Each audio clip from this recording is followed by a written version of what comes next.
Hello everyone and welcome back to TowerGate. It is day 104. Day 104, June the 16th as you are watching this. And happy Friday, June the 16th, 2017, Friday. Wow, I am so glad Friday finally got here. As you know, we've been really busy the last month and a half, busier than normal. We normally work 10s. We get a little busy, we work 11s, but we've been pulling some 12 and 13 hour shifts. Today it was like almost 13 hours. Busier than a one-legged man in an ass-kicking contest. That's what we are. Alrighty, we got a little bit of TowerGate actual news today, and we got some other issues I'm going to touch on. Let's get started right away with the most important issue that relates directly to TowerGate, and it's from our good friend Larry Klayman. I'll tell you, I wish we had Larry Klayman as Attorney General. I sure do, because man, we'd be getting to the bottom of some things. But they have just now, as of the last 24 hours, Judicial Watch has just filed their 5th lawsuit against the DOJ and the NSA for the wiretapping. So while we don't hear much about the wiretapping going on, although we'll be getting back to it when Congress reconvenes their hearings, but Larry Klayman is all over this. And he, of course, believes, like I believe, that the Obama administration wiretapped Trump and his team for political purposes. Of course, he is representing the whistleblower, Dennis Montgomery, and he has the 47 hard drives to prove it. But that is going to be adjudicated in a criminal court in the District of Columbia in a court action outside of what's going on in the Congress. And, of course, Mr. Mueller will probably sniff around with him and his pro-Clinton posse will probably sniff around everywhere, but they'll probably get anywhere near the surveillance issue.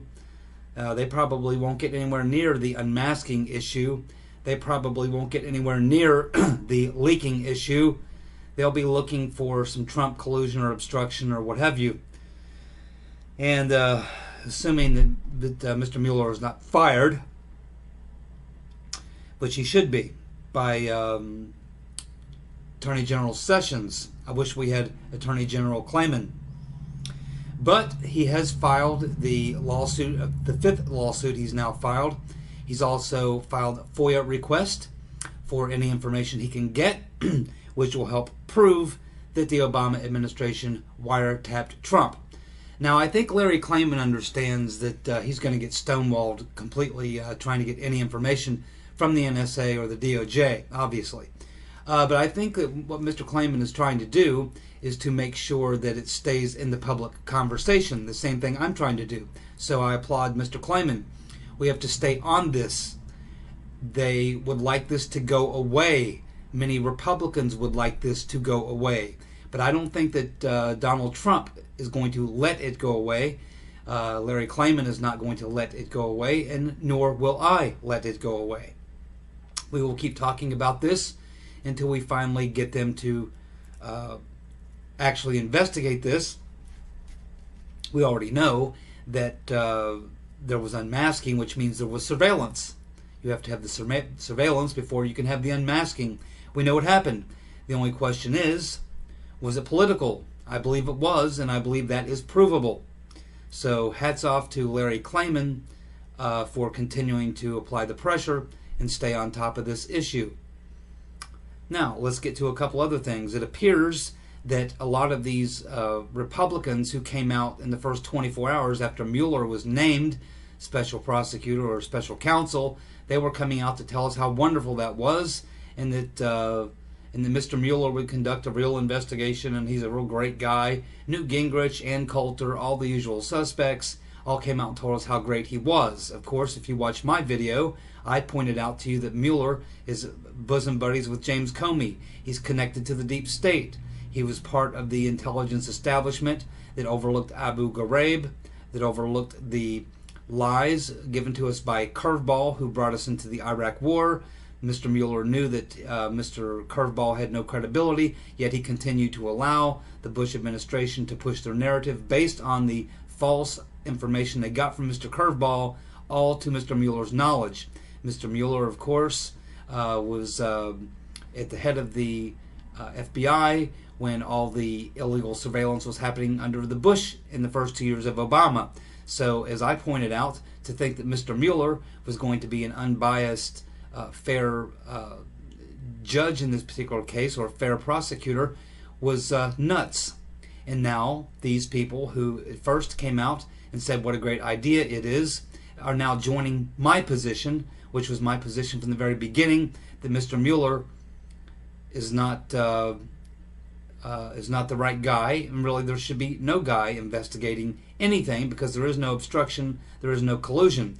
The only thing they should be investigating is the surveillance, the wiretapping of Trump, and the collusion between the Clintons, the Clinton Foundation, Russia, and many other countries, many who sponsor terrorism. But I doubt that Mr. Mueller will be looking into any of those things, will he? But at least ways now these Republicans who came out and praised Mueller are now coming to their senses and realizing that what I said from day one is exactly true. Mr. Hodgkinson. Well, we're learning more about Mr. Hodgkinson. It appears that he was a big Rachel Maddow fan. Loved Rachel Maddow. Probably watched her every night. So, do you think that Rachel Maddow should do a little introspective look at herself? Maybe Rachel Maddow can go back and review some of her shows over the past 8 or 9 months and maybe come up with some ideas as to how Mr. Hodgkinson got so politically motivated to go out and kill Republicans after tuning in to Rachel Maddow, who I call Ricky Madcow. Now, Ricky Madcow, of course, acknowledged this today on her program, but kind of blew right over it and never talked about whether or not she may have said something or done something that may have helped radicalize and motivate Mr. Hodgkinson.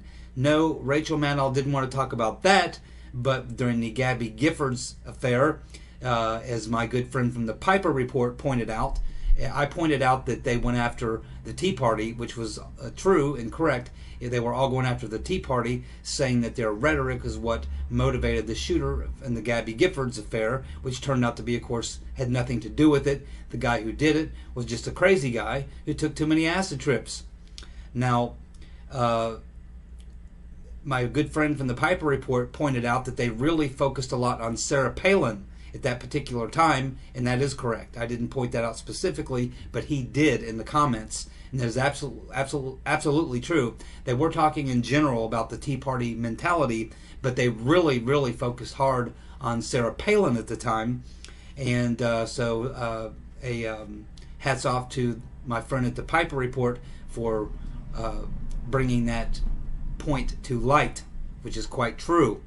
So Rachel Maddow, what is it, Rachel, Ricky, that you said and have been preaching on your program for the past 9 months or so that may have motivated Mr. Hodgkinson to want to go out and assassinate Republicans? Perhaps, Mrs. Madcow, you can look into that and do a program on that. I would like to see that. Let me know when you get around to it. Maxine Waters. My. This woman, she has got to be absolutely, possibly the dumbest member of Congress in the history of the U.S. Congress. There's no question in my mind. The woman is devoid of even a moderate amount of intelligence. She is literally dumber than a football bat. In fact, if she had a bird brain, it would probably fly backwards. Now, Maxine Waters, I would say her IQ, in fact, go ahead if you would for me in the comments section. Why don't everybody let me know what you think Maxine Waters' IQ is? I'm guessing somewhere in the low 70s. 70, 71, 72, 73, probably not much beyond that. And of course, I would suggest that possibly the collective or average score by voters in her district must be at least that low, because they keep re-electing her. Now, as you know, if you have a IQ of below 71, you are considered mentally handicapped. And I would say that Maxine Waters is extremely mentally handicapped. The woman is nuts.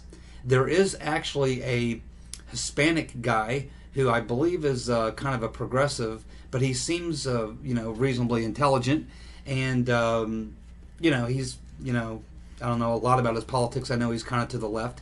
Obviously, in her district, you have to be to get elected. I don't know if Republicans even run in Maxine Waters' district. It's a hardcore progressive district. But there is someone that's going to be challenging Maxine Waters, and he apparently is getting a lot of support. And replacing Maxine Waters would be a very good thing, even if it's replacing her with another progressive, because she's not really a progressive. She's just nuts and dumber than a doorknob. So, yes, Maxine Waters, just amazing. So if you have any idea what her IQ might be, I believe it's somewhere around 70, 71, 72 tops, somewhere in that mentally handicapped range.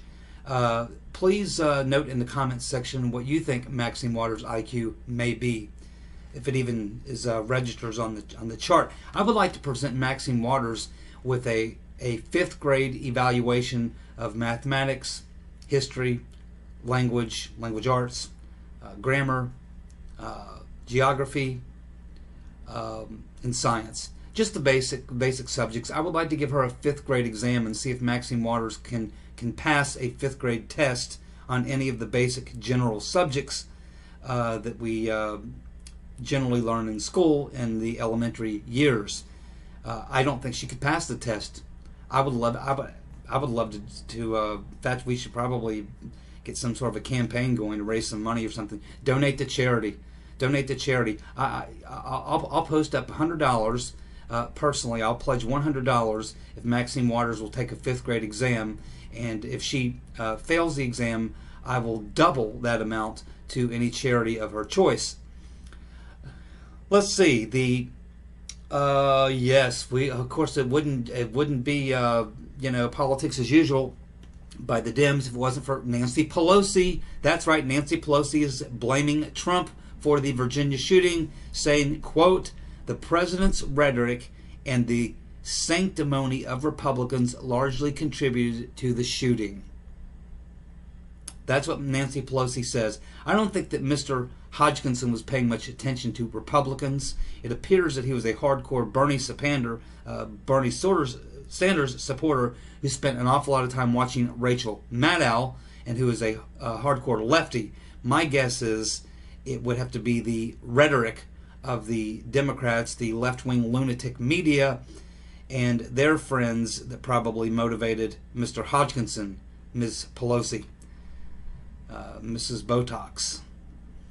She is disgusting, and her IQ probably isn't much higher than that of Maxine Waters. We might want to give her that 5th grade exam as well.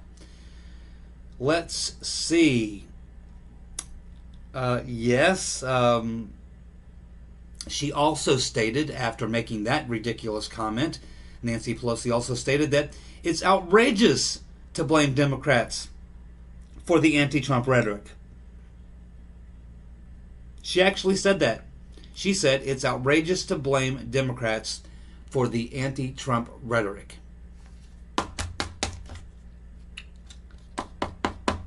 Those words rolled right off of her tongue. I take that back. She may need a 3rd grade exam, and her IQ may be somewhere in the low 60s, which means that she is mentally handicapped for sure. Maybe it's the Botox. Maybe it's rushed to her brain. It's a real problem. And of course, we have to have our good friend Mika Brzezinski of MSNBC also blaming Trump for the Virginia shooting. Now, that's kind of strange coming from Mika Brzezinski, the daughter of the devil himself, Zbigniew Brzezinski, who, of course, created Al-Qaeda in 1978 when he was Secretary of State for Jimmy Carter. It was Zbigniew Brzezinski, whatever the hell his name is pronounced. It was he, Mika's father, who decided it would be a fantastic idea to arm the Taliban, to arm the radicals in Afghanistan, to fight against the Soviets, to send the CIA over there and teach them how to operate them shoulder-fired rockets, which were quite effective against the Russians, and now are proving to be largely very effective against innocent citizens of Europe United States and anywhere else where they can kill a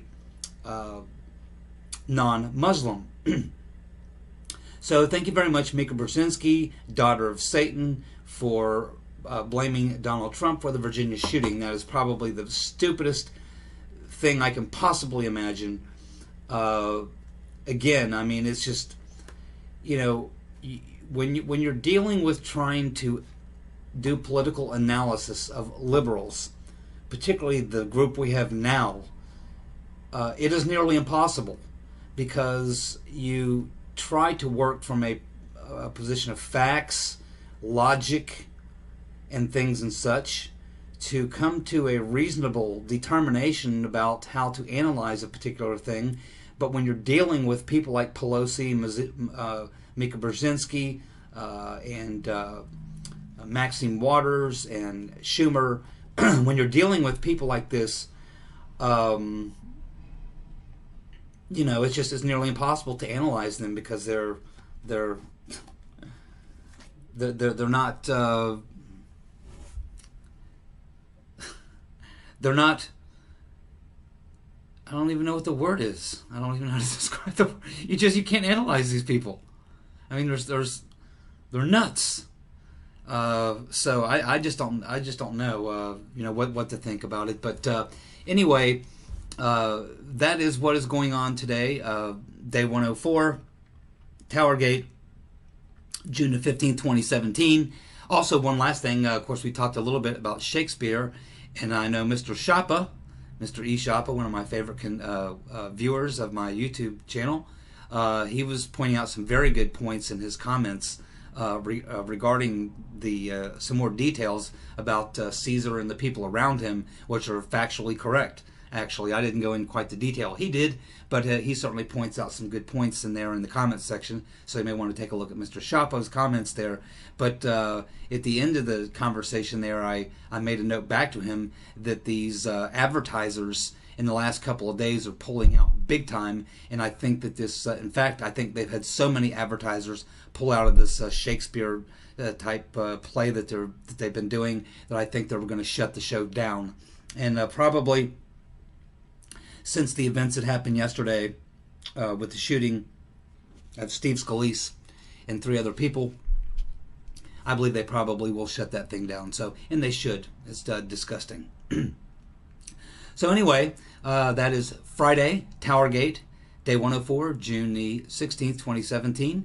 Thank you all for tuning in, for subscribing and sharing the videos. I appreciate you very much. Look forward to reading your comments. Let me know what you think Maddow's, let me know what you think Maxine Waters IQ is, and maybe someone will guess it correctly. Alrighty, guys, have a good night. Bye.